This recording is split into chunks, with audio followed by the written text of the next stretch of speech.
Okay, Mr. Rosado, first of all, I'd like to thank you on behalf of myself and Real Combat Media for taking the time to do this interview with us.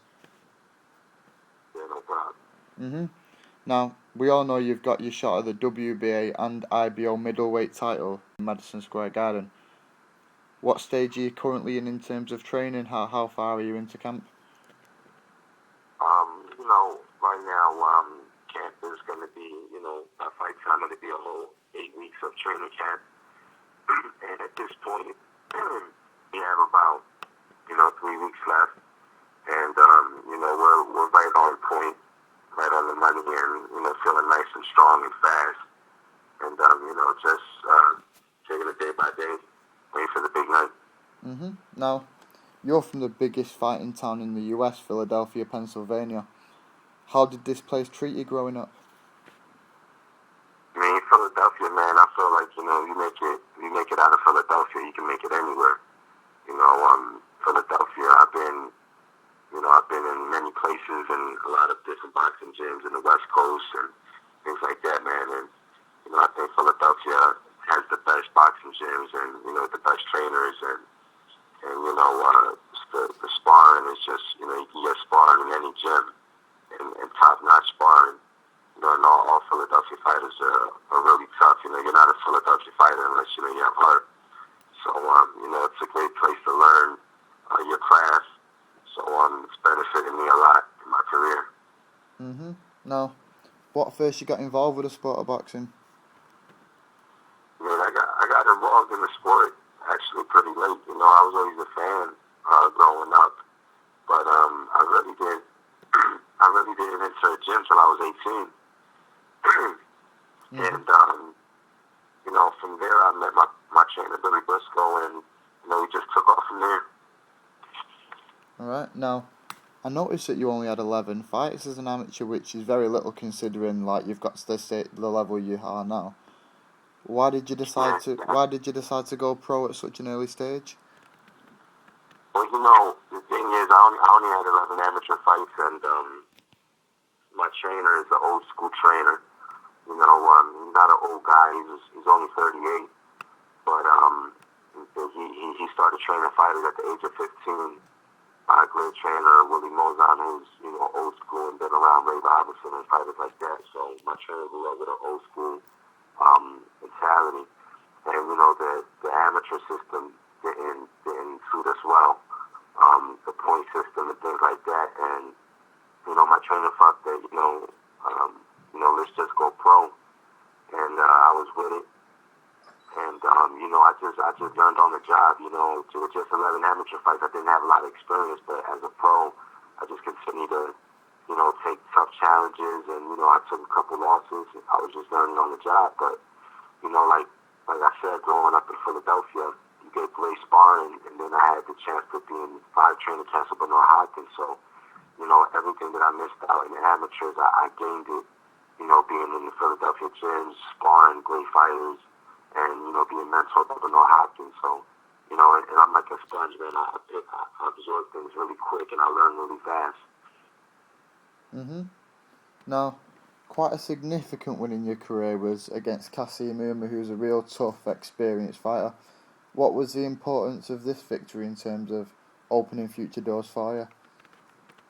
When I fought Kassim Ouma, I fought Kassim about 4 years back. It was my first 10-rounder, and it was on a 3-week notice. And, Kassim Ouma, it was actually interesting because when Kassim Ouma fought for the IBF Championship of the World, I was still an amateur, and I was still learning. And I remember he gave me a beating in sparring. And then I remember telling my trainer, that'd be kind of crazy if me and Kassim fight in the pros one day. And then 4 years later, I ended up fighting Kassim Ouma, and I beat him. So, I got a little story like that with Kathleen there. So, but it was a great fight, man. I look forward to it. Being that he got the best of me in sparring when I was coming up. So the fact that I could get him back, in the pros on my first 10-round fight was, it was a special win. Yeah, I just remembered another big fight you had earlier on in your career was Saul Rahman. That was a tough fight also. Now, you primarily fought at 154, but you've got this title shot at 160. Is this simply because the title shot was there for you, so you thought you should take it? Would you have preferred one at 154? The thing is, I just kind of, I could have just waited for my title shot at 54. But the thing is with me is, I like to prove people wrong, and I just feel that beating Gennady is a bigger win, and it means a lot more. Not to take anything away from K9, but Gennady right now is the big deal. Everybody's looking at him like the next best thing, and I feel that I have the ability and the skills to shock the world and be victorious that night. So I just saw it as an opportunity to just do big things. Yeah, that's it's funny you mentioned that, because I noticed that your last fight was actually an IBF eliminator. So why didn't that fight happen? Well, it's just the fight that it could have happened, but we were waiting to see what was going to happen between me and K9. But the thing is that I really wasn't waiting on K9, and the opportunity came with fighting Gennady for the world title. The WBA and the IBO, and I just saw it as a great opportunity. At that point I could just care less about K9. I really just liked it. This fight a lot better. It was more intriguing to me. With the weight that his name carries right now and all the hype behind him. I'm just looking forward and pulling the upset. It's all about shocking the world, but at the end of the day, me and my trainer, we're not going to be shocked. We feel confident going into this fight. Oh, well, yeah, and the thing is, even if you lose this fight, you're a good fighter, you're 26 years old, you could happily move down to light middleweight and it won't affect you standing too much. Do you agree? Well, I really don't want to look at it like that, because, the way I'm looking at it more is with the mentality of it's all nothing. I feel like I can't afford a loss. Boxing is a tough sport. It's kind of like basketball where you can lose a game, you can come back from it like the next day. In boxing, a loss will hold you back, for a year or two. So I definitely don't want to lose this fight. I'm looking at this fight like it's all or nothing. Like, I feel like I have a lot to lose. So I definitely want to make sure that, I do everything I have to do in training camp to pull out the victory. Alright, that's fair enough. Now, what do you make of Golovkin as a fighter? How do you rate him? I think he's a good, solid fighter. I don't think there's anything quite besides the fact that he does pack a lot of power. But I think with him is what you see is what you get. And with me, you have I have the ability to switch styles. I have the ability to adjust, and I think that's what separates fighters.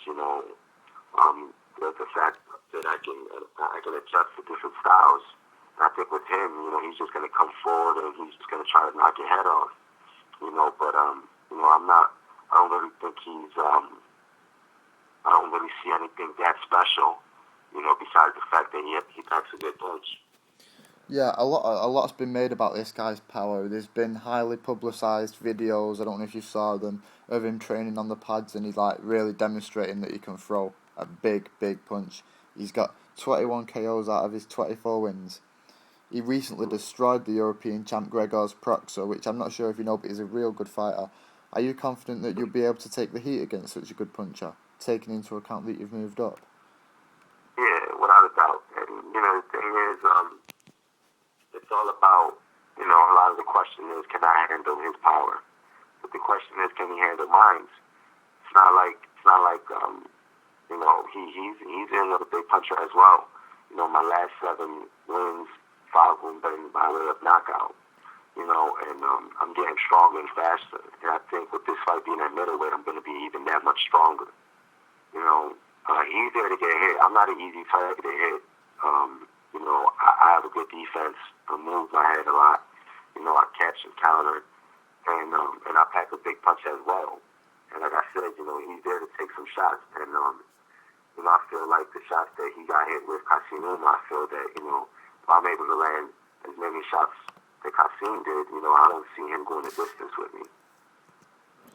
Also, you think that your power will improve, considering that you're moving up into weight, and you might be able to get him out of there in 12 rounds? I believe that I'll be a lot stronger. I think that this fight right here, you'll see me at my strongest, and I'll probably be the fastest I've ever been in the ring. Mm-hmm. In terms of your game plan, what do you believe is the best way to approach a guy like Golovkin? Do you move around a lot and pick him off at a distance? Or do you stand on your back foot and use his weight against him and bring him onto shots? Well, you know, the thing is that the way I practice defense is, you know, defense, you can use your legs, you can use hip movement, head movement, and you can catch and counter.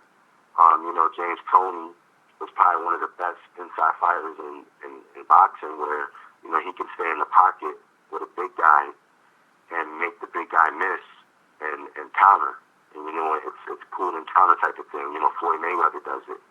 You know, and, you know, I don't feel that I necessarily have to be on my toes with this guy. I feel that, you know, if I want to sit in the pocket and slip shots and counter, I feel that I can do that if I want. Mm-hmm. Now, have you studied his fights and found any gaps in his game worth exposing? Mm-hmm. All right. Mm-hmm. Fair enough. How does it feel to get to the stage in your career where you're able to fight for a world title at none other than Madison Square Garden, where only a few boxers have ever fought for a world title? No, yeah, it's a big deal. You know, Madison Square Garden is the mecca of boxing. You know, it's a lot of legendary fights have been in Madison Square Garden, so it's definitely an honor. And especially being a Puerto Rican fighter, you know, where, you know, New York is, you know, there's a lot of Puerto Ricans in New York City, so I'm definitely going to have a lot of support. I'm from Philadelphia, so I'm not too far away from New York City, so there's a lot of people from Philadelphia that are going to be going to the fight to show support, so it's definitely something special for me.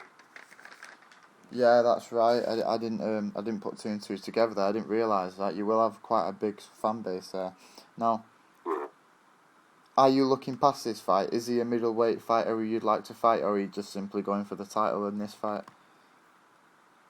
You know, I'm just, you know, the fact that he's a middleweight champion, you know, everyone's ducking this guy is what intrigues me about the fight. You know, I'm really looking forward to being middleweight champion of the world, which is the second most prestige title in boxing. You know, heavyweight being the first and middleweight being the second. So, you know, it's a lot of history, you know, and with Bernard Hopkins being my mentor, you know, he held the title at middleweight and broke the record with, I believe, it was 22 title defenses. So, you know, the middleweight title is a big deal in Philadelphia, man. So, definitely something special. Are you looking to unify the titles like Hopkins did? Are you going to be straight going for the Daniel Guillots, the other guys who have got the belts? You know, I definitely want to make history. You know, I definitely want to unify belts. You know, I definitely, my goal as a fighter is not to just become a world champion. You know, the ultimate goal is to one day reach pound for pound status, unify titles, and, you know, make history. So, you know, I definitely want to make history. You know, this fight with me, fighting Gennady wasn't about the money. You know, this fight to me was about putting my name on the book, you know, and starting up my legacy. You know, so, you know, I definitely want to make big things happen as far as unifying titles and things like that. All right, I'm happy to start to bring this to a close now. Is there any message you'd like to send out to the fans any way you'd like to promote the fight, use this opportunity to pass on any sort of social networking information, if you like. Yeah, well, the fans can follow me on Twitter at King Rosado, and you can follow me on Instagram at KingGod86. And, pretty much, I'm just a fighter that's, going to bring it all in the ring, and, I'm definitely going to give the fans their money's worth. And, whenever I'm in the ring, it's never a boring fight. So, I plan on making history on January 19th. And, you can tune in on HBO. And, if not, you can just make it to the event. Madison Square Garden is going to be a special night that day. So, I definitely appreciate the fans. And, that's one thing. That's one of the reasons why I train so hard. Because at the end of the day, the fans pay to come see you perform. So I definitely want to entertain the fans. Okay, thanks again to you, Mr. Rosado, and to the rest of you. That was another Real Combat Media Radio interview. Tune in to Rosado versus Golivkin for the WBA and IBO Middleweight Championships of the World at Madison Square Garden. I'm John Campbell. Take care till next time.